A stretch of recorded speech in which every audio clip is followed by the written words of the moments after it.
İranın dəniz blokadasını, yəni İrana qarşı bir dəniz blokadasının tətbiq olunması əslində çox effektiv bir metoddur Amerika üçün. Yəni məsələn, niyə Amerika müharibəyə başladı?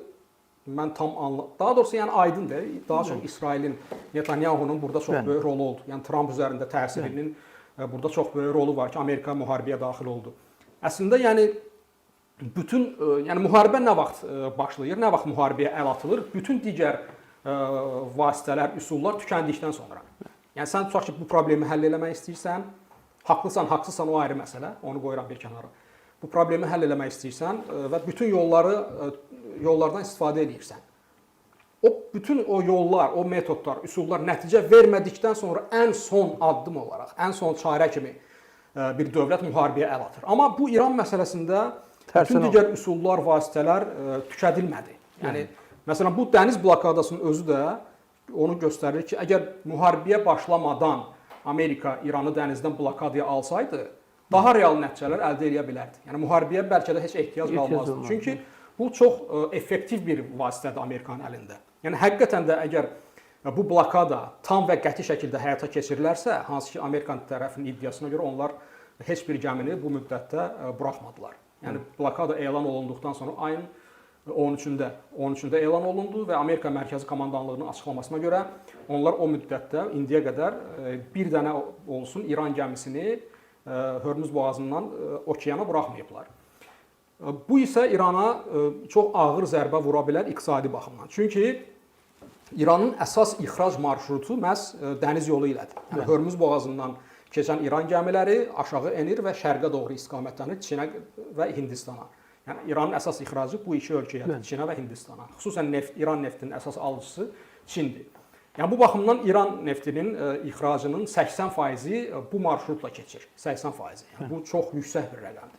Eyni zamanda İranın digər ixrac məhsulları olan neft kimya məhsulları, nə bilim kənd təsərrüfatı məhsulları və digər məhsulların da əsas ixrac marşrutu buradır. Yəni Hörmüz və oradan Hind okeanına çıxır.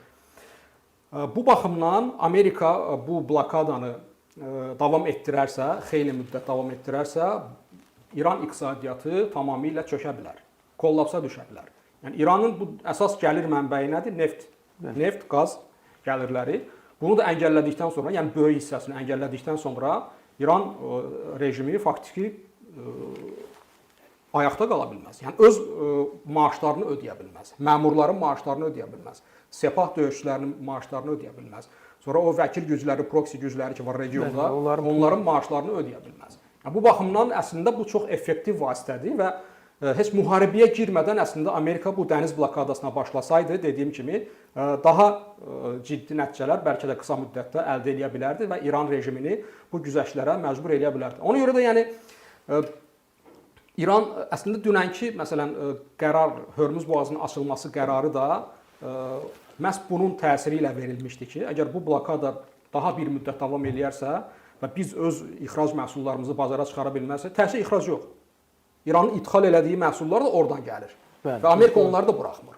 Yəni tamamilə İranın ixrac əməliyyatlarının, yəni xarici ticarətinin 2/3-dən də çoxunu Amerika bloklayır bu gün. Bloklamaq imkanına malikdir. Yəni bu baxımdan İran əslində o dünənki qərar, Hörmüzün açılması qərarında məncə bu blokadanın çox ciddi rolu var idi. Başqa bir tərəfdən bu İranın dənizdən blokadası həm də burada əsas zərər çəkən dövlətlərdən biri də Çindir. Çünki Çinə yönəlmiş İranın ixracatını Amerika əngəlləyir. Yəni Çin İrandan çox ucuz qiymətə neft alırdı və bu müharibə başlayandan sonra da almağa davam eləyirdi. Amma indi Amerika bunu da bloklayır və bu Çinin enerji təhlükəsizliyinə çox ciddi zərbədir. Və dünənki o elan olunan qərarda Çinin də ciddi rolu var idi. Çünki Çin bildirmişdi ki, artıq bu dəniz yolu açılmalıdır, maneəsiz ticarət yenidən bərpa olunmalıdır. Amma indi bugün o qərar dəyişdi. Çünki məsələn dünənki o qərar İranın elan etdiyi qərardan sonra bütün dünyada belə bir rəy formalaşdı ki, İran geri çəkildi. İran Amerikan tərəflərini qəbul etmək zorunda qaldı. Yəni bu ictimai rəyin formalaşması İran rejimi üçün çox yol verilməzdir. Yəni bu cür rəyin istər regionda, istər dünyada formalaşması ki, İran artıq geri çəkilməyə məcbur oldu, Amerikan şərtlərini qəbul etdi. Bu rəyin formalaşması rejimin legitimliyinə çox ciddi təhlükədir. Onlar düşünürlər ki, əgər biz Amerikan şərtləri əsasında sülhə gedəsi olsaq, ondan sonrakı dönəmdə İran içərisində ayaqda qala bilməyəcəyik. Hətta öz tərəfdarlarımız arasında bizim nüfuzumuz itəcək bölgədə və bundan sonra İranda öz hakimiyyətimizi, rejimimizi sürdürmək, davam etdirmək mümkün olmayacaq. Yəni bu baxımdan bu gün qərarın dəyişməsində məncə o dünənki o formalaşan rəylərin ictimai rəyində böyük təsir oldu və İran rejiminin içindəki o güc qanadı ki var, yəni Sepah tərəf, məncə onların təsiri ilə bu qərar dəyişdi.